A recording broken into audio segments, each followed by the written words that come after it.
Sara Chapter 1. It was cold and dark out in the road, and the rain did not stop for a minute. But in the little living room of number 12 Castle Road, it was nice and warm. Old Mr. White and his son Herbert played chess, and Mrs. White sat and watched them. The old woman was happy because her husband and her son were good friends and they liked to be together. Herbert's a good son, she thought. We waited a long time for him, and I was nearly 40 when he was born, but we are a happy family. And old Mrs. White smiled. It was true. Herbert was young, and he laughed a lot, but his mother and his father laughed with him. They had not got much money, but they were a very happy little family. The two men did not talk because they played carefully. The room was quiet, but the noise of the rain was worse now, and they could hear it on the windows. Suddenly, old Mr. White looked up. "Listen to the rain," he said. "Yes, it's a bad night," Herbert answered. "It's not a good night to be out." "But is your friend Tom Morris coming tonight?" "Yes, that's right. He's coming at about 7 o'clock, the old man said. "But perhaps this rain—" Mr. White did not finish because just then the young man heard a noise. "Listen," Herbert said. "There's someone at the door now."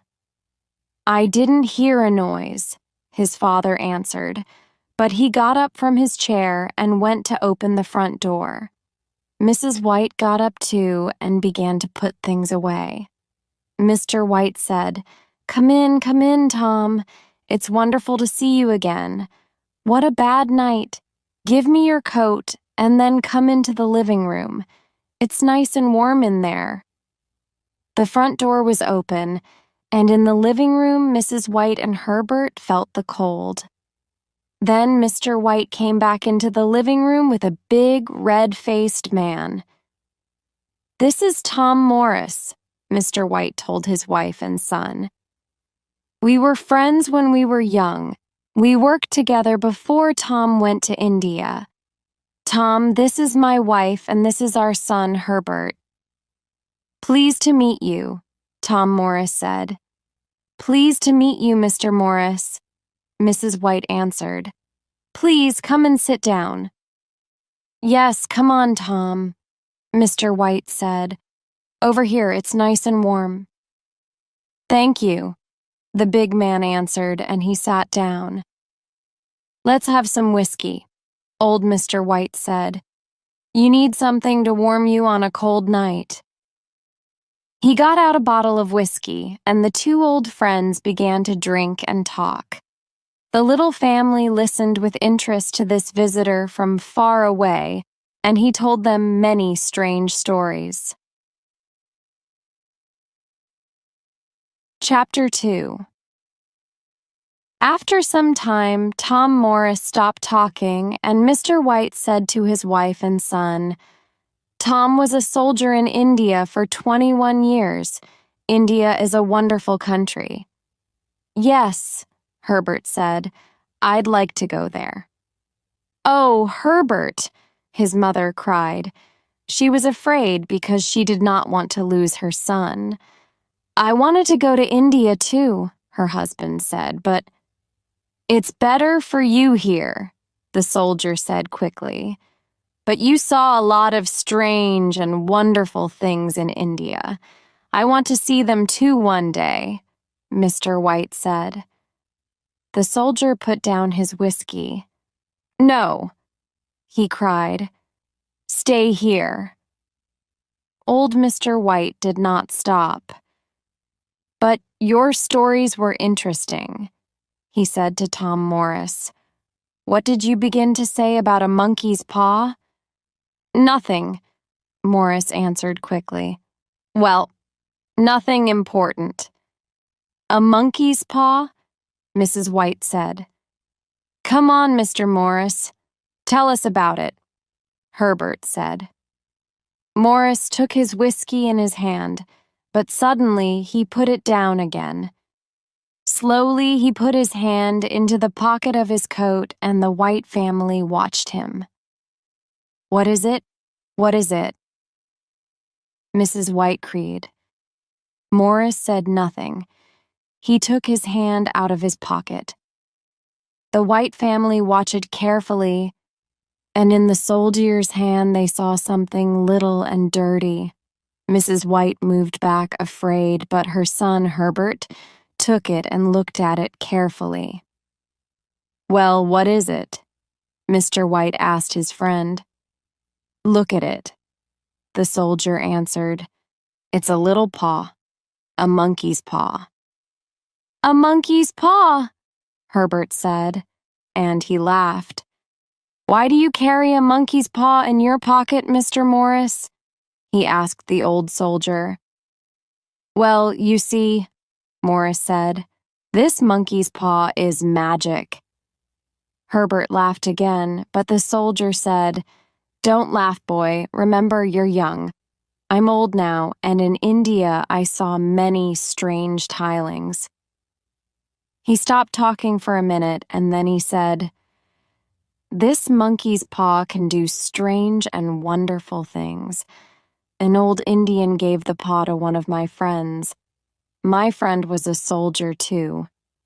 This paw is magic because it can give 3 wishes to 3 people. Wonderful, Herbert said. But these 3 wishes don't bring happiness, the soldier said. The old Indian wanted to teach us something. It's never good to want to change things. Well, did your friend have 3 wishes? Herbert asked the old soldier. Yes, Morris answered quietly, and his 3rd and last wish was to die. Mr. and Mrs. White listened to the story and they felt afraid, but Herbert asked, And did he die? Yes, he did, Morris said. He had no family, so his things came to me when he died. The monkey's paw was with his things, but he told me about it before he died. Tom Morris finished quietly. What were his first 2 wishes, then? Herbert asked. What did he ask for? I don't know. He didn't want to tell me. The soldier answered. For a minute or 2, everybody was quiet, but then Herbert said, And you, Mr. Morris, did you have Rorek wishes? Yes, I did, Morris answered. I was young. I wanted many things, a fast car, money. Morris stopped for a minute, and then he said with difficulty, My wife and my young son died in an accident in the car. Without them, I didn't want the money, so in the end, I wished to lose it. But it was too late. My wife and my child were dead. The room was very quiet. The White family looked at the unhappy face of the old soldier. Then Mr. White said, Why do you want the paw now? You don't need it. You can give it to someone. How can I give it to someone? The soldier said. The monkey's paw brings unhappiness with it. Well, give it to me, Mr. White said. Perhaps this time it— No, Tom Morris cried. You're my friend. One can't give it to you. Then, after a minute, he said, One can't give it to you, but of course you can take it from me. But remember, this monkey's paw brings unhappiness. Old Mr. White did not listen, and he did not think. Quickly, he put out his hand and he took the paw. Tom Morris looked unhappy, but Mr. White did not want to wait. What do I do now? He asked his friend. Yes, come on, father, Herbert said. Make a wish. And he laughed. The soldier said nothing, and Mr. White asked him again, What do I do now?" At first, the old soldier did not answer, but in the end he said quietly, "Okay, but remember, be careful.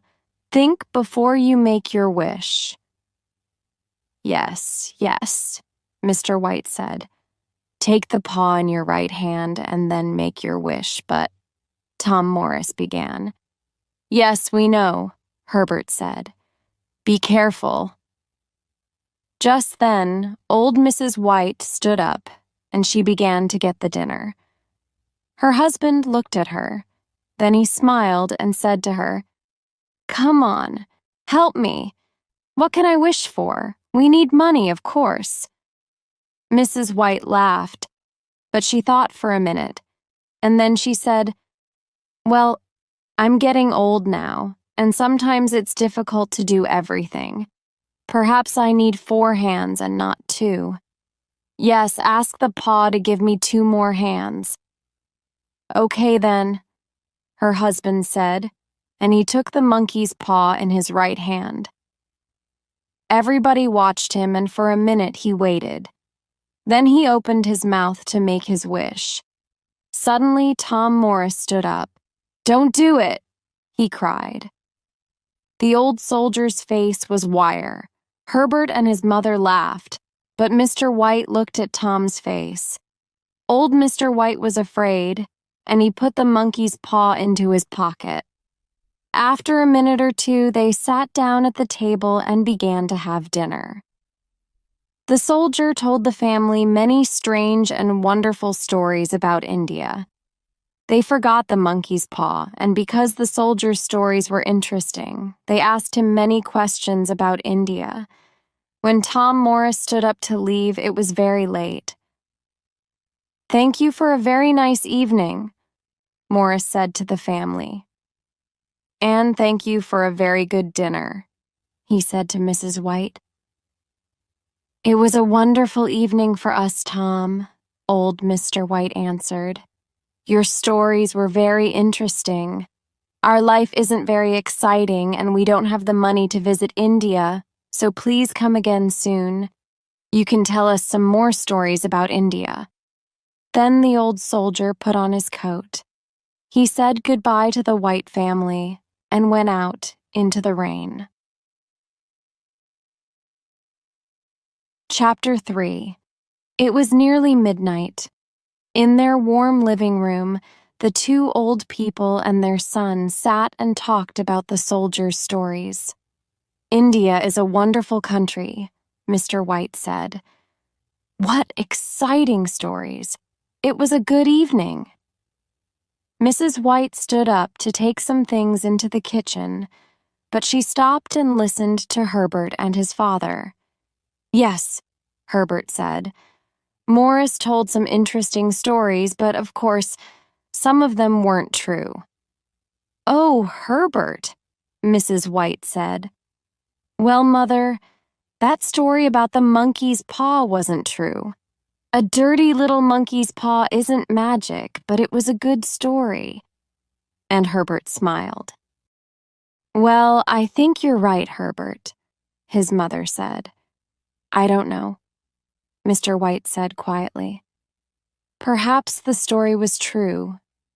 Strange things can happen sometimes."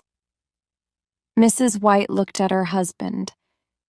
"Did you give some money to Tom Morris for that paw?" she asked.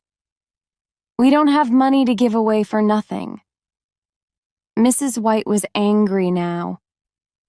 "Well, yes," her husband answered. "I did, but not much. And at first he didn't want to take it. He wanted the monkey's paw." "Well, he can't have it," Herbert laughed. "It's our paw now, and we're going to be rich and happy." "Come on, Father, make a wish." Old Mr. White took the paw from his pocket. "Okay, Herbert, but what am I going to ask for?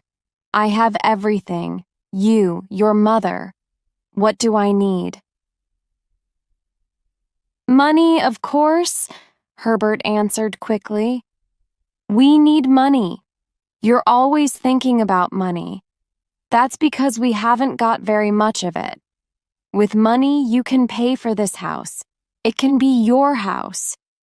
Go on, Father, wish for 30,000 pounds. Herbert stopped talking, and his old father thought for a minute. The room was quiet, and they could hear the rain on the windows. Then Mr. White took the monkey's paw in his right hand. He was afraid, but he looked at his wife, and she smiled at him. Go on, she said. Slowly and carefully, Mr. White said, I wish for 30,000 pounds. Suddenly, he gave a cry, and Mrs. White and Herbert ran to him. What's the matter, Father? Herbert asked. It moved, Mr. White cried. The monkey's paw! It moved! They looked at the paw. It was now on the floor and not in the old man's hand. The family watched it, and they waited. But it did not move again, so the little family sat down again and they waited. Nothing happened. The noise of the rain on the windows was worse now, and their little living room did not feel nice and warm. Mrs. White said, It's cold. Let's go to bed. Mr. White did not answer, and in the end Herbert said, Well, there's no money, Father. Your friend's story wasn't true. But Mr. White did not answer. He sat quietly and said nothing. After some time, Mrs. White said to her husband, Are you okay? Yes, yes, the old man answered. But for a minute or two, I was afraid. Well, we needed that money, Mrs. White said. But we aren't going to get it. I'm tired. I'm going to bed. After Mrs. White went to bed, the two men sat and smoked for some time. Then Herbert said, Well, Father, I'm going to bed too. Perhaps the money is in a bag under your bed. Good night, Father. And Herbert laughed and went out of the room. Old Mr. White sat in the cold living room for a long time. The candle died and it was dark. Suddenly, the old man saw a face at the window. Quickly he looked again, but there was nothing there. He felt afraid. Slowly he stood up and left the cold, dark room. Chapter 4. The next morning, the winter sun came through the window and the house felt nice and warm again. Mr. White felt better and he smiled at his wife and son. The family sat down to have breakfast and they began to talk about the day. The monkey's paw was on a little table near the window, but nobody looked at it and nobody thought about it. I'm going to the shops this morning, Mrs. White said. I want to get something nice for dinner. Are you going to come with me? She asked her husband. No, I'm going to have a quiet morning. I'm going to read. Her husband answered. Well, I'm not going to go out this evening, Herbert said. So we can go to bed early tonight. We were very late last night. And we aren't going to have stories about monkey's paws, Mrs. White said. She was angry.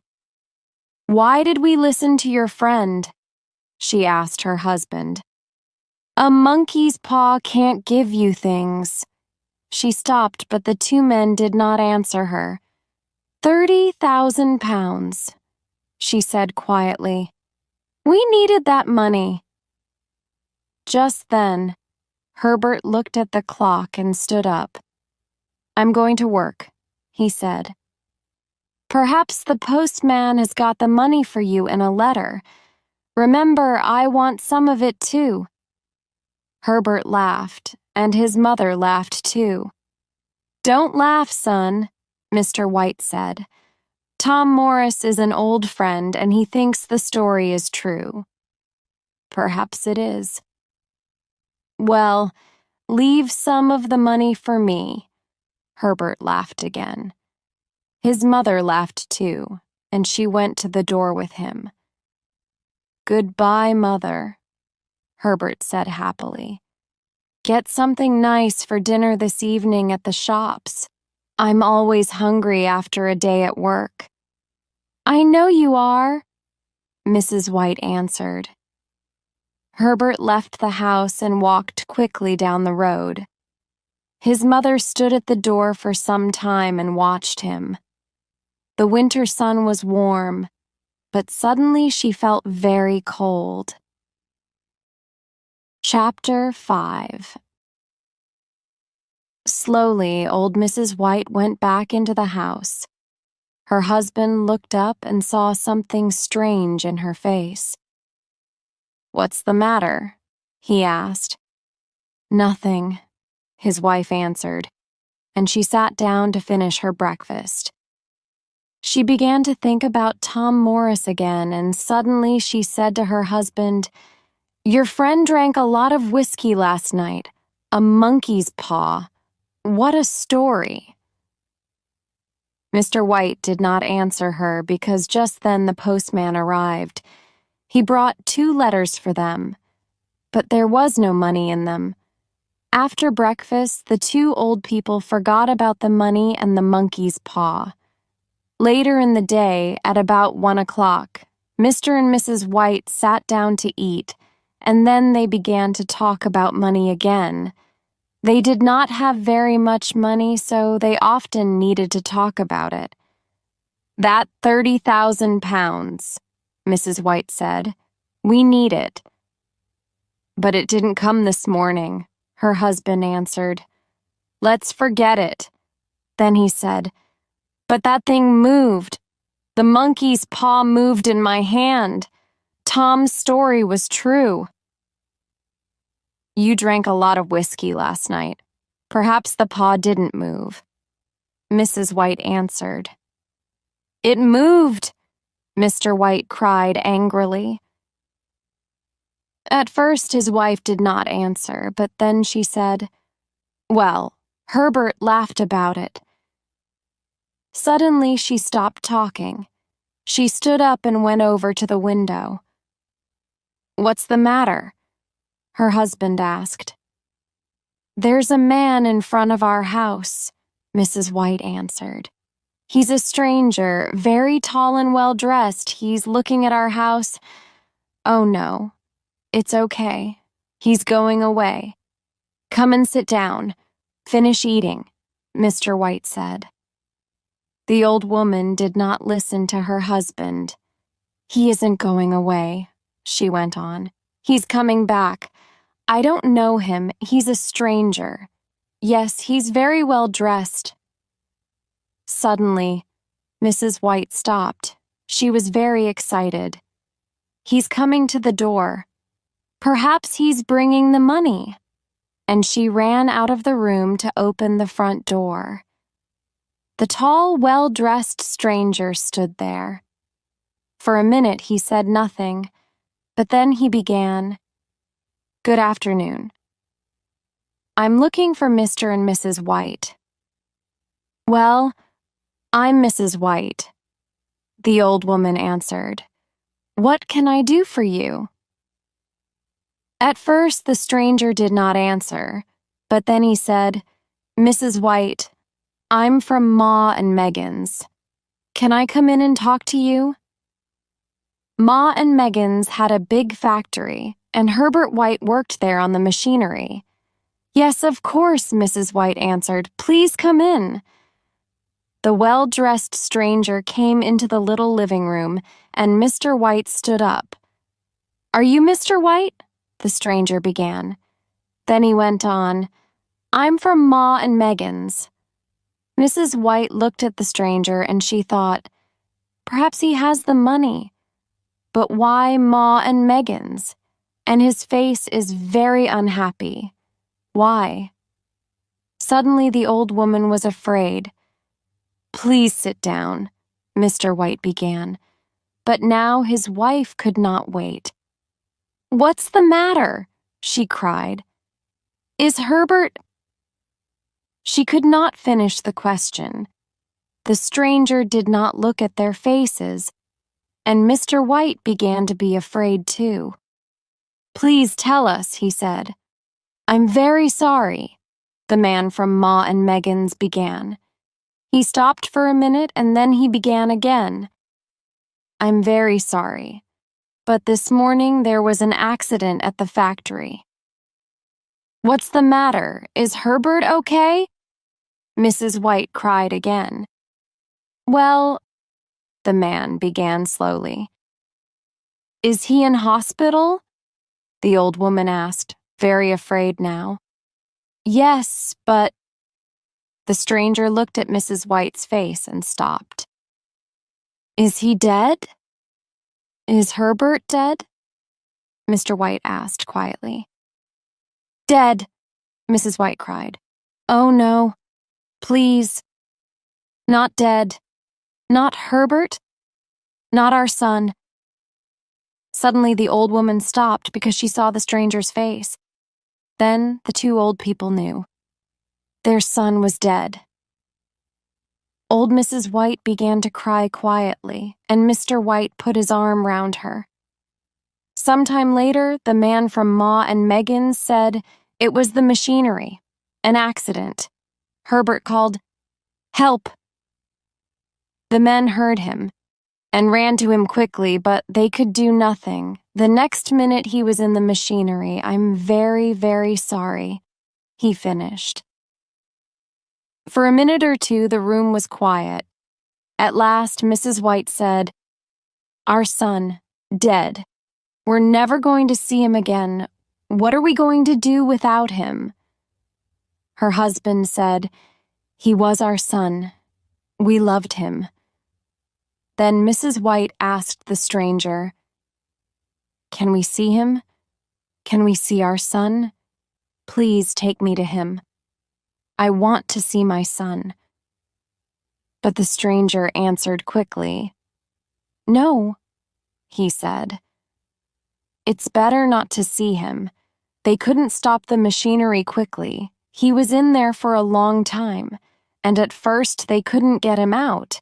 He was—" The man stopped. Then he said, "Don't go to see him." The stranger went over to the window because he did not want to see the faces of the two old people. He said nothing, but he stood there for some time and he waited. Then he went back to the old people and began to caulk again. "There's one more thing," he said. "Your son worked for Ma and Megan's for 6 years and he was a good worker. Now Ma and Megan's want to help you at this unhappy time." Again the stranger stopped. After a minute, he began again. "Ma and Megan's want to give you some money." Then he put something into Mr. White's hand. Old Mr. White did not look at the money in his hand. Slowly he stood up and looked at the stranger, afraid. "How much?" Mr. White asked very quietly. He did not want to hear the answer. £30,000, the stranger said. Chapter 6. 3 days later, in the big new cemetery 2 miles from their house, the two old people said goodbye to their dead son. Then they went back to their dark old house. They did not want to live without Herbert, but they waited for something good to happen, something to help them. The days went by very slowly. Sometimes they did not talk because there was nothing to say without Herbert, and so the days felt very long. Then, one night about a week later, Mrs. White got out of bed because she could not sleep. She sat by the window and she watched and waited for her son. He did not come and she began to cry quietly. In the dark, her husband heard her and he called, "Come back to bed, it's cold out there." "It's colder for my son," his wife answered. "He's out there in the cold cemetery." Mrs. White did not go back to bed, but Mr. White was old and tired and the bed was warm. So in the end he went to sleep again. Suddenly, he heard a cry from his wife. "The paw!" she cried. "The monkey's paw!" She came back to the bed and stood there. "What is it? What's the matter?" Mr. White cried. He sat up in bed. "What's the matter?" he thought. "Why is she excited? What's she talking about?" He looked at his wife. Her face was very white in the dark. "One want it," she said quietly. "And you've got it. Give it to me, please." "What?" Mr. White asked. "The monkey's paw," Mrs. White said. "Where is it?" "It's downstairs," Mr. White answered. "Why?" Mrs. White began to laugh and cry. "We can have 2 more wishes," she cried. "We had one, but there are 2 more." "Oh no, not again! Think, woman!" Mr. White cried. But Mrs. White did not listen. "Quickly," she said. "Go and get the paw. We're going to wish for our boy to come back to us." "No," Mr. White cried. "You're mad. Get it quickly." Mrs. White cried again. Mr. White said again, "Think, woman, think. Our boy was in the machinery for a long time. They didn't want to show him to us. Think. Do you want to see his body?" "Yes, he's my son. I'm not afraid of him," she answered. "You don't understand," Mr. White said sadly, but he went downstairs to look for the monkey's paw. In the living room it was dark, and Mr. White did not have a candle. Slowly, he went across the room and he put out his hand for the monkey's paw. He touched it and quickly took his hand away again. "No," he thought. "I can't. I don't want to see Herbert. His face, after he was in the machinery, no." Then he thought about his wife, and he put out his hand and took the paw. In the bedroom, his wife waited. She saw the paw in Mr. White's hand and cried, "Quick, make the wish." "I can't," Mr. White answered. "Remember, he died in the machinery." "Make the wish. I'm not afraid of my own son," Mrs. White cried again. Mr. White looked sadly at his wife, but he took the paw in his right hand and said slowly, "I wish for my son, Herbert, to come back to us." Then he sat down in the nearest chair. But Mrs. White went over to the window and looked out into the road. She stayed there for a long time and she did not move. Nothing happened. The monkey's paw could not do it. "Thank God," Mr. White said, and he went back to bed. Soon, Mrs. White went to bed too. Chapter 7. But they did not sleep. They waited, and they listened. In the end, Mr. White got up to get a candle because the dark made him more afraid. He began to go downstairs, but suddenly he heard a noise at the front door. He stopped, and he listened. He could not move. Then the noise came again. This time he ran. He ran upstairs, back into the bedroom, and he closed the door behind him. But again the noise came. "What's that?" Mrs. White cried, and she sat up in bed. "Nothing. Go to sleep again," her husband answered.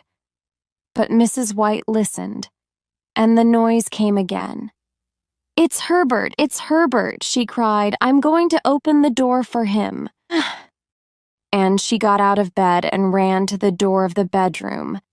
Mr. White got there first and stopped her. "No," he cried. "Think." "But it's my boy. It's Herbert," she answered. "No, don't go, don't." Her husband cried again. But Mrs. White did not listen to him. She opened the bedroom door and ran from the room. "I'm coming, Herbert, I'm coming," she called. Mr. White ran after her. "Stop!" he cried. "Remember, Herbert died in the machinery. You don't want to see him." For a minute, Mrs. White stopped and looked at her husband, but then the noise came again and she began to run downstairs. "Help me! Help me!" she called to her husband. But Mr. White did not move. "The paw," he thought. "Where's the monkey's paw?" He ran back into the bedroom. "Quick," he thought. "Where is it?" At first, he could not find it in the dark. Ah, there it was. He had it. Just at that minute, he heard his wife downstairs. "Wait, wait, Herbert, I'm coming," she cried. She began to open the front door. At the same time, Mr. White took the monkey's paw in his right hand and he made his third wish. Mrs. White gave a long, unhappy cry, and her husband ran down to her. She stood by the open door.